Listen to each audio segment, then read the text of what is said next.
Hello everyone, welcome to my channel.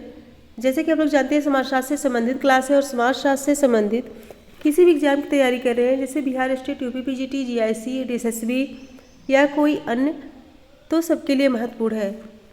अगर इस channel पे आप लोगों में से कोई नया विजिट कर रहा है तो चैनल को सब्सक्राइब कर लीजिए और ज़्यादा से ज़्यादा संख्या में शेयर कीजिए। पसंद आए तो लाइक कीजिए। आई होप ये क्लास जरूर पसंद आएगी। तो चलिए देर न करते हुए आज की क्लास स्टार्ट करते हैं। आज का पहला क्वेश्चन है, तेभागा आंदोलन के द्वारा बटाईदारों ने मांग की अपने तेभागा आंदोलन के द्वारा बटाईदारों ने मांग की अपने ऑप्शन है उत्पादन की 1/3 हिस्से को रखने की, उत्पादन के 3/3 हिस्से को रखने की, और सी उत्पादन के 2/3 हिस्से को रखने की, और डी उत्पादन के आधे हिस्से को रखने की। राइट आंसर दीजिए फटाफट। क्वेश्चन नंबर 1, राइट आंसर दीजिए। राइट होगा ऑप्शन सी, उत्पादन के 2/3 हिस्से को रखने की। ऑप्शन सी करेक्ट होगा। तेभागा आंदोलन 1946-47 के बीच में हुआ था और यह आंदोलन बंगाल के बटाईदारों का संघर्ष जो आधे के स्थान पर 2/3 के विरुद्ध था, आधे के स्थान पर 2/3 के विरुद्ध था। और इसका नेतृत्व किसने किया था? इसका नेतृत्व किसने किया था? भवानी सेन ने। किसने? भवानी सेन ने किया था। ऑप्शन 1 करेक्ट होगा। नेक्स्ट है, अनुसूचित जातियों को आरक्षण दिया जाता है। अनुसूचित जातियों को आरक्षण दिया जाता है। ऑप्शन है ए, गरीबी के संदर्भ में, आर्थिक आवश्यकताओं के संदर्भ में, संख्या के संदर्भ में, निम्न अनुष्ठानिक स्थिति के संदर्भ में। राइट आंसर दीजिए।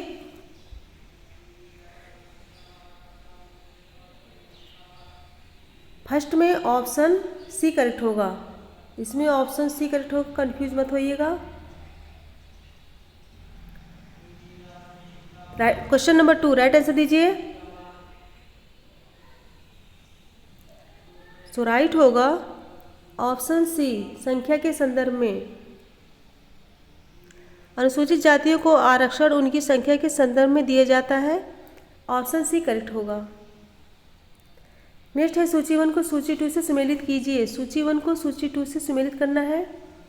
परिहार, परिहार का संबंध नातेदारी प्रयोग और संयुक्त परिवार का नातेदारी समूह, गोत्र का बहिर्विवाह और शाली विवाह विवाह। कौन सा ऑप्शन करेक्ट होगा? Option B. अच्छे से पढ़ लीजिएगा बाद में। नेक्स्ट है, जो विवाह सदैव एक निश्चित समूह के संबंधों के बाहर होता है उसे कहते हैं। जो विवाह सदैव एक निश्चित समूह के संबंधों के बाहर होता है उसे कहते हैं। ऑप्शन है अनुलोम विवाह, अंतर्विवाह, बहिर्विवाह, प्रतिलोम विवाह। 4 राइट आंसर दीजिए। उसे हम बहिर्विवाह कहते हैं। ऑप्शन सी करेक्ट होगा। बहिर्विवाह, एक्सोगेमी, विवाह के इस नियम के अनुसार एक व्यक्ति को अपने समूह, गांव, परिवार, सपिंड आदि से बाहर जीवन साथी का चुनाव करना होता है, तो उसे हम क्या कहेंगे? बहिर्विवाह। नेक्स्ट है, हिंदू परंपरागत विश्वास के अनुसार विवाह एक। हिंदू परंपरागत विश्वास के अनुसार विवाह एक। ऑप्शन है समझौता है, संस्कार है, बंधन है, औपचारिकता। 5 राइट आंसर दीजिए। राइट होगा ऑप्शन बी, संस्कार। केम कपाड़िया के अनुसार, उनकी पुस्तक कौन सी थी? केम कपाड़िया की marriage and family in India. और इन्होंने हिंदू विवाह को क्या माना? धार्मिक संस्कार माना। क्या माना? धार्मिक संस्कार।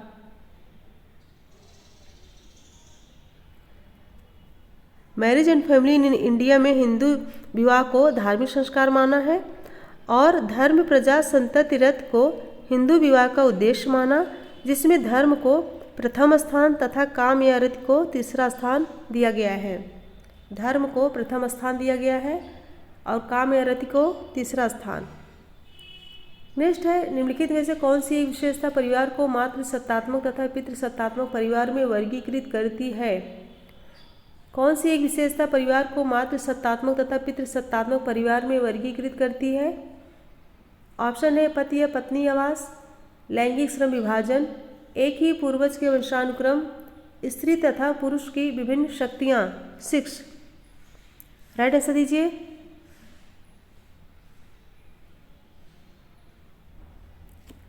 राइट होगा ऑप्शन सी, एक ही पूर्वज के वंशानुक्रम।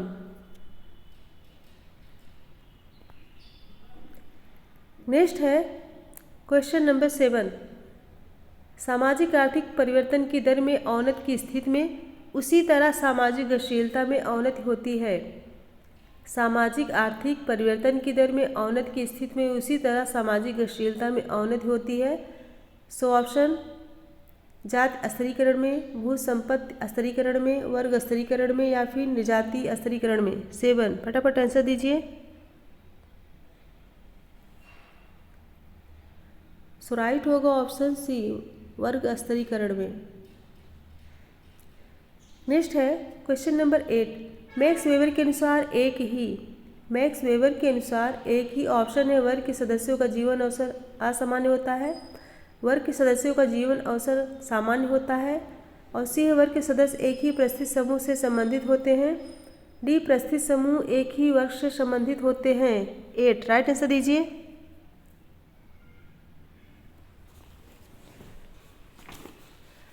राइट आंसर दीजिए।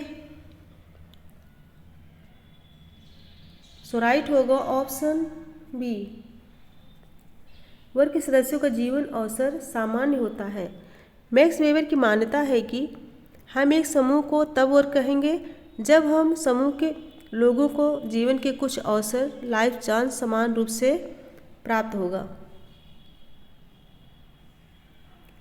नेक्स्ट है, निम्नलिखित में से कौन से एक जनजातीय समूह आदि ऑस्ट्रोलॉइड नहीं है? कौन सा एक जनजातीय समूह आदि ऑस्ट्रोलॉइड नहीं है? ऑप्शन है संथाल, मुंडा, ओरांव, गारो। राइट आंसर दीजिए क्वेश्चन नंबर 9।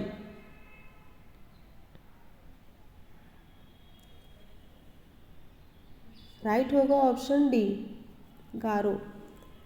प्रोटो ऑस्ट्रेलॉइड समूह की जनजातियाँ मध्य भारत विशेषतः बिहार, छोटा नागपुर में पाई जाती हैं, अतः संथाल, मुंडा, ओरांव ये समूह में आती हैं, जबकि गारो जनजाति असम, मेघालय क्षेत्र में होने के कारण इस समूह में नहीं आती है। सो ऑप्शन डी करेक्ट होगा। इम्पॉर्टेंट है क्वेश्चन,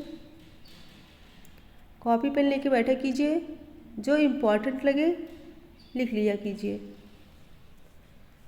नेक्स्ट है, साम्यवादी समाजों को वर्गीकृत किया गया है। साम्यवादी समाजों को वर्गीकृत किया गया है। ऑप्शन है प्रथम विश्व के रूप में, दूसरे विश्व के रूप में, तीसरे विश्व के रूप में या फिर चौथे विश्व के रूप में। 10 राइट आंसर दीजिए।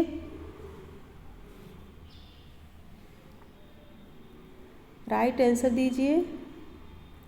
राइट होगा ऑप्शन बी, दूसरे विश्व के रूप में। प्रथम विश्व के देशों में यूरोपीय अमेरिकी पूंजीवादी देश आते हैं। कौन कौन से?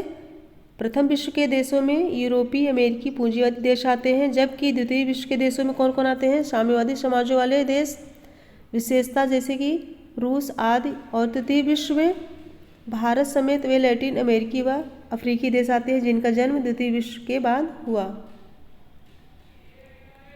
नेक्स्ट है क्वेश्चन नंबर 12, निम्नलिखित लक्षणों पर ध्यान दीजिए। निम्नलिखित लक्षणों पर ध्यान दीजिए। ऑप्शन है अनामत्य, इसे हम अनामता भी कहेंगे। क्या कहेंगे? अनामता। विजातीयता, एकरूपता, बृहत आकार तथा घनत्व। इनमें से कौन सी नगरीय समुदाय की विशेषता नहीं है? बी है विजातीयता, सी है एकरूपता और डी है बृहत आकार तथा घनत्व। इनमें से कौन सी नगरीय समुदाय की विशेषताएं हैं? नगरीय समुदाय की विशेषताएं, आंसर दीजिए। इसमें राइट होगा ऑप्शन डी, अनामत यानी अनामता, विजातीयता और बृहत आकार तथा घनत्व। ये जो है शहरी समाजों की विशेषताएं हैं, यानी कि नगरीय समाज की विशेषताएं हैं, जबकि एक रूपता होमोजेनिटी ये जो है सरल व ग्रामीण समाजों की विशेषता है, एक रूपता। नेक्स्ट है, निम्नलिखित में से किसने समाज को लोक तथा नगरीय दो विस्तृत भागों में विभक्त किया है? किसने समाज को लोक तथा नगरीय दो विस्तृत भागों में विभक्त किया है? ऑप्शन है Nisbet, Morgan, Lenski, Redfield. 13 right answer दीजिए।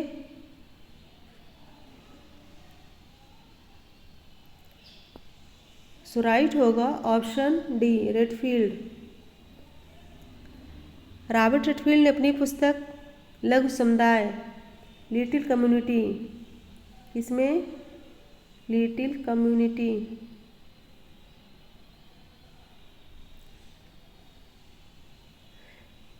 लिटिल कम्युनिटी में समाज को लोक तथा नगरीय दो भागों में विभाजित किए हैं।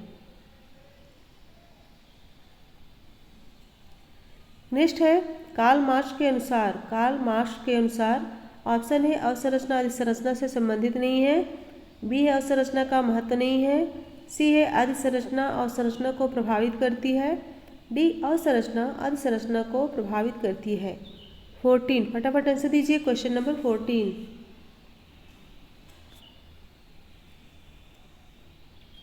सो राइट होगा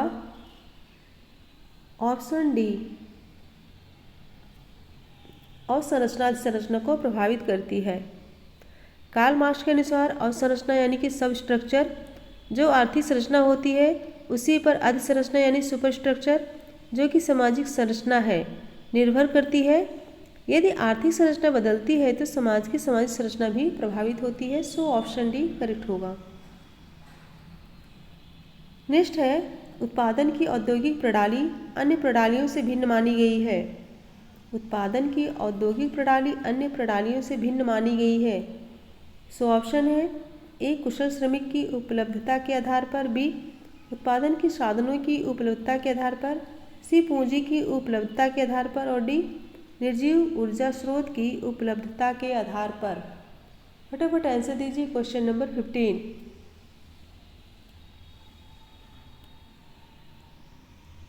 क्वेश्चन नंबर 15 कौन सा राइट होगा?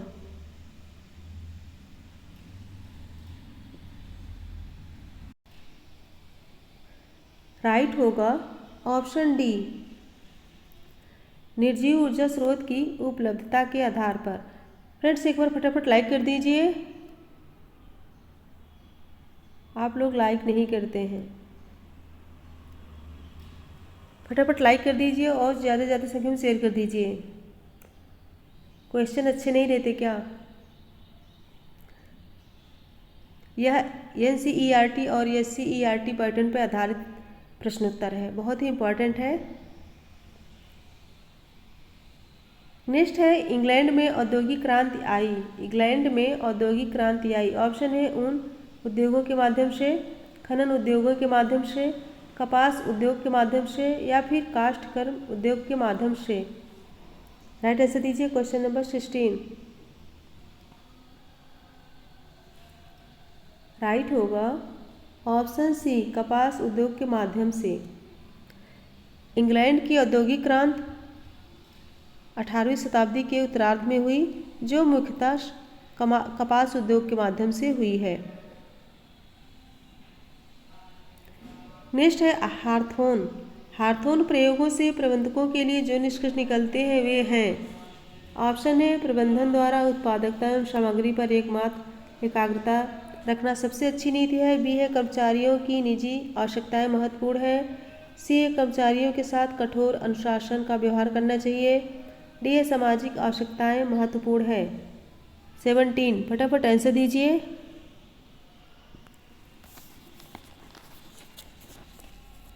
कौन सा करेक्ट होगा? सो राइट होगा ऑप्शन डी, कर्मचारियों की निजी आवश्यकताएं महत्वपूर्ण हैं और सामाजिक आवश्यकताएं महत्वपूर्ण है। ऑप्शन डी करेक्ट होगा। अमेरिका में औद्योगिक समाजशास्त्री एल्टन मेयो ने मजदूरों के उद्योगों को छोड़कर जाने का कारण जानने के लिए हार्थन नामक क्षेत्र में 1927 से 1933 के बीच कुछ अध्ययन किए।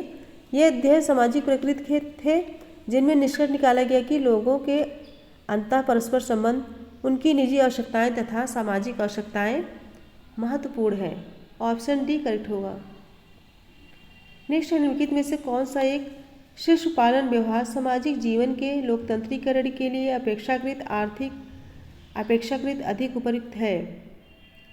कौन सा शिशु पालन व्यवहार सामाजिक जीवन के लोकतंत्रीकरण के लिए अपेक्षाकृत अधिक उपयुक्त है? ऑप्शन है बच्चे दिखाई दे लेकिन सुनाई न दे, बी बच्चे की आलोचना करना, सी मैं कहूँ तुम मानो, और डी कामकाज के उचित तरीके सिखाना। राइट आंसर दीजिए।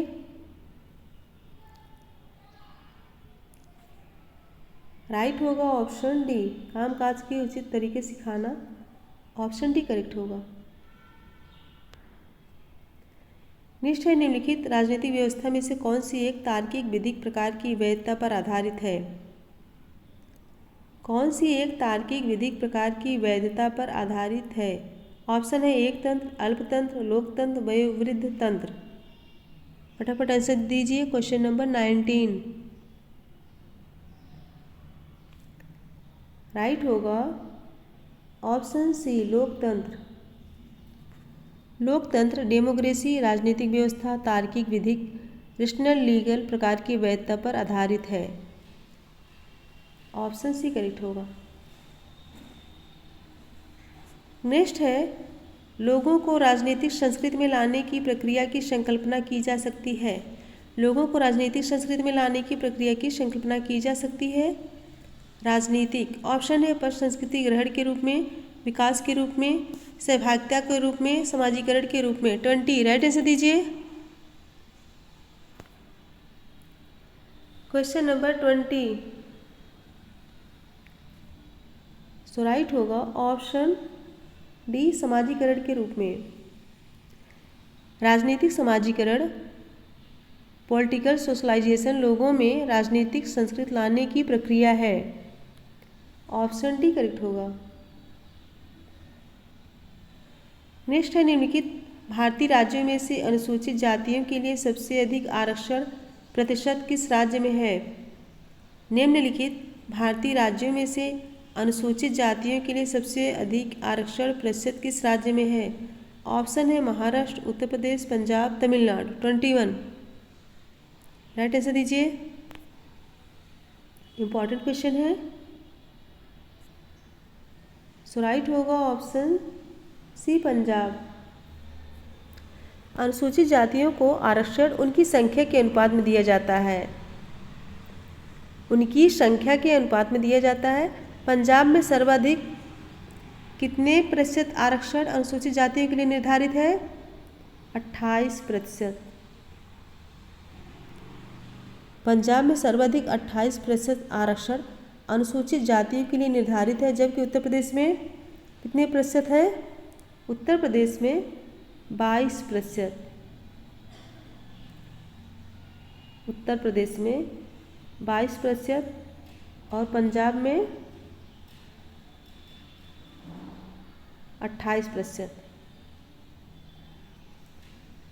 नेक्स्ट है, निम्नलिखित में से कौन सा एक भारतीय संविधान के अनुच्छेद 17 से आधारभूत सरोकार रखता है? कौन सा एक भारतीय संविधान के अनुच्छेद 17 से आधारभूत सरोकार रखता है? सो ऑप्शन है पिछड़े वर्गों का प्रतिनिधित्व, बी अस्पृश्यता का उन्मूलन, सी अनुसूचित जातियों के लिए सेवाओं में पदों का आरक्षण, और डी है अनुसूचित जातियों का राजनैतिक प्रतिनिधित्व। 22 राइट आंसर दीजिए। सो राइट होगा ऑप्शन बी, अस्पृश्यता का उन्मूलन। भारतीय संविधान के अनुच्छेद 17 द्वारा अस्पृश्यता का सभी रूपों में उन्मूलन कर दिया गया है। नेक्स्ट है, भारत में पिछड़ा वर्ग आयोग का प्रथम सभापति कौन था? भारत में पिछड़ा वर्ग आयोग का प्रथम सभापति कौन था? ऑप्शन है BP Mandal, B R Ambedkar, Kaka Kalelkar, M के गांधी। फटाफट आंसर दीजिए।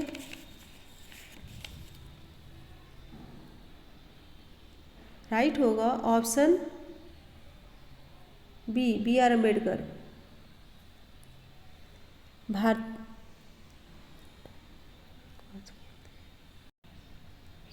ऑप्शन सी होगा। भारत में पिछड़ा वर्ग आयोग का प्रथम सभापति पूछा गया है। ऑप्शन सी काका कालेलकर। भारत में अनुच्छेद 340 के तहत प्रथम पिछड़ा वर्ग आयोग को नियुक्ति 1955 से 56 में हुई। कब हुई? 1955 से 56 के बीच हुई, जिसके प्रथम अध्यक्ष काका कालेलकर थे। कौन थे? काका कालेलकर थे। ऑप्शन सी करेक्ट होगा। नेक्स्ट है बंगाल के दिसंबर 1996 से मार्च 1947 तक बटाईदारों का एक व्यापक आंदोलन देखा, जिसको तेभागा आंदोलन के नाम से जाना जाता है। तेभागा शब्द यहाँ उपलक्षित करता है। बंगाल के दिसंबर 1996 से मार्च 1947 तक बटाईदारों का एक व्यापक आंदोलन देखा, जिसको तेभागा आंदोलन के नाम से जाना जाता है। तेभागा शब्द यहाँ उपलक्षित करता है। अच्छे से पढ़ के तभी आंसर दीजिए। बटाईदार के लिए उत्पादन की 3/4 रख लेना। बी है बटाईदार के लिए उत्पादन का आधार रख लेना। सी है बटाईदार के लिए उत्पादन का 2/3 रख लेना। और डी है भूस्वामी के खानार के स्थान पर संपूर्ण उत्पादन का ढेर बटाई के ही खानार में रखना। 24 फटाफट आंसर दीजिए। कौन सा करेक्ट होगा? राइट होगा ऑप्शन सी। कौन सा? ऑप्शन सी करेक्ट होगा। बटाईदार के लिए उत्पादन का 2/3 रख लेना। ऑप्शन सी करेक्ट होगा। नेक्स्ट है निम्नांकित में से कौन एक भीड़ का उदाहरण है? कौन एक भीड़ का उदाहरण है? राइट आंसर दीजिए। ऑप्शन है बस स्टैंड पर व्यक्तियों का एकत्रीकरण, बाजार में व्यक्तियों की भीड़, सी किसी जुलूस में व्यक्तियों का एकत्रीकरण और डी किसी आग लगे हुए मकान के सामने एकत्रित व्यक्ति। आंसर दीजिए। राइट होगा ऑप्शन डी, किसी आग लगे हुए मकान के सामने एकत्रित व्यक्ति। सामान्य रूप से भीड़ का अर्थ बहुत से व्यक्तियों के एकत्रीकरण से समझा जाता है, परंतु समाजशास्त्रीय दृष्टिकोण से भीड़ का आवश्यक गुण बहुत से व्यक्तियों की भावनाओं और संवेगों का एक ही दिशा में क्रियाशील हो जाना है। भीड़ में व्यक्तिगत चेतना सामूहिक चेतना में बदल जाती है। इस प्रकार किसी आग लगे हुए मकान के सामने एकत्रित व्यक्तियों को भीड़ कहा जाएगा। ऑप्शन डी करेक्ट होगा।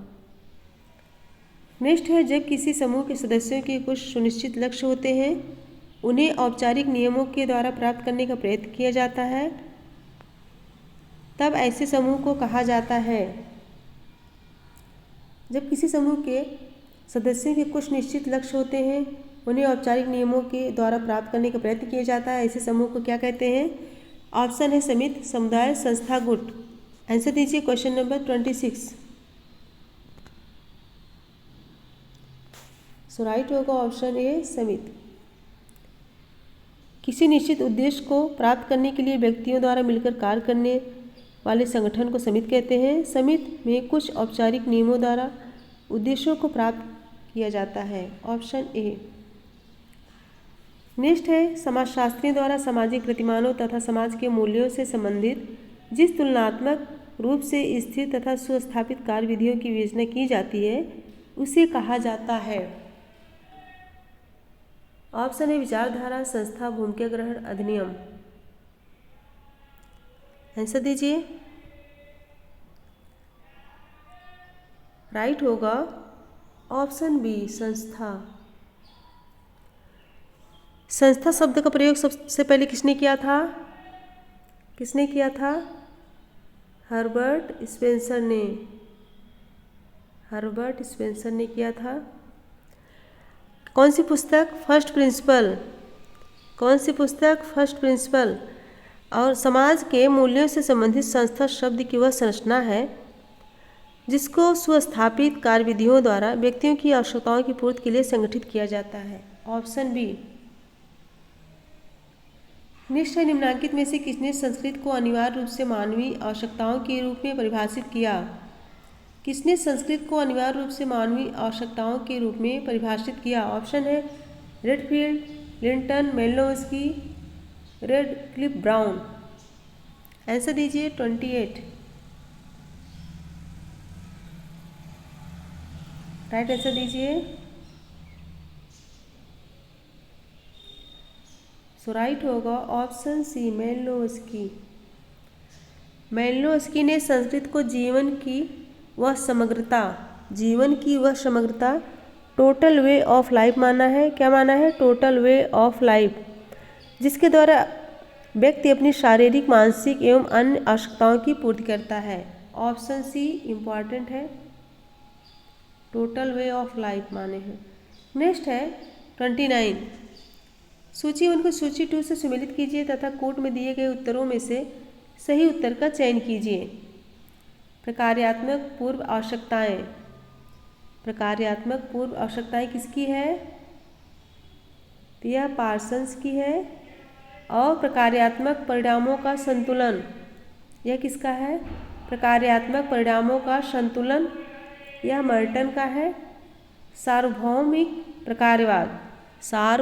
प्रकार्यवाद, यह किसका है? मेलिनोव्स्की का है। प्रत्यक्षवादी सावयववाद, यह अगस्त कोंट का है। कोड देख के राइट आंसर बताइए कौन सा करेक्ट होगा। सो करेक्ट होगा ऑप्शन सी। नेक्स्ट है विचलन के संदर्भ में व्यक्तिक अनुकूलन के कुछ स्वरूप दिए गए हैं। इनका प्रतिपादन मर्टन ने जिस क्रम में किया है, कोट में दिए गए उत्तरों में से सही क्रम का चयन कीजिए।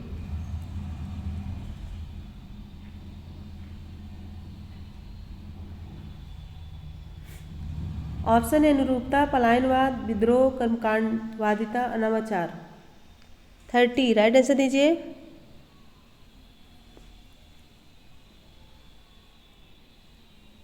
राइट होगा option C. Option C correct होगा।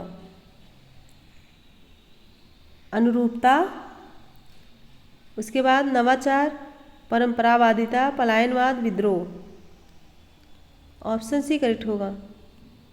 मर्टन का मानना है कि समाज में सांस्कृतिक लक्ष्यों की स्थापना और संस्थागत साधनों का निर्धारण करने में व्यक्तियों की भूमिका महत्वपूर्ण होती है। अतः व्यक्तिगत अनुकूलन की सहायता से ही नियमहीनता के प्रमुख प्रारूपों को समझा जा सकता है। और मर्टन ने कितने प्रकार के? 5 प्रकार के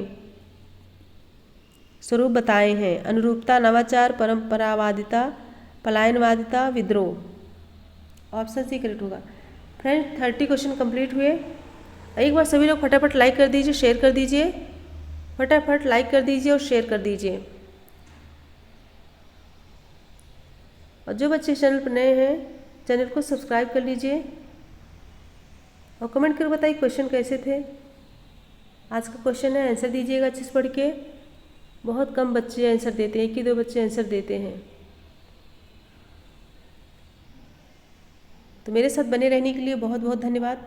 एग्ज़ाम बहुत ही नज़दीक है, 1 महीना भी नहीं बचा है। तो अच्छे से पढ़िए और रिवीजन भी करते जाइए। साथ साथ रिवीजन करेंगे तो अच्छा रहेगा। Thank you so much. Good bye and good night.